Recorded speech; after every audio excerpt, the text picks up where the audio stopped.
Sementara itu pemirsa, kebakaran hutan dan lahan yang mulai meluas di sejumlah wilayah Sumatera Selatan. Herman Deru waspadai kabut asap yang dapat terbang ke negara tetangga hingga mengganggu penerbangan di bandara dalam maupun luar negeri.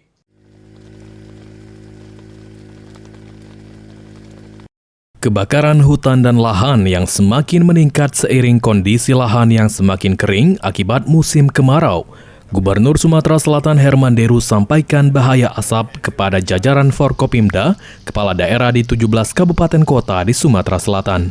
Lantaran menurut Herman Deru, bahaya asap akibat karhutla tidak hanya berdampak pada indeks standar pencemar udara, tetapi asap karhutla juga perlu diwaspadai agar tidak terbang ke negara tetangga, hingga dapat mengganggu penerbangan di bandara dalam maupun luar negeri. Ini bukan hanya sekedar ispunya, tapi kualitas udara yang kita khawatirkan bukan itu, isu internasionalnya.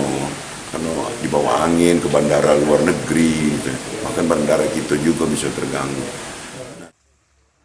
Selain itu, kondisi kemarau yang terjadi menurut Herman Deru perlu diwaspadai agar tidak mengganggu hasil produksi gabah di Sumatera Selatan.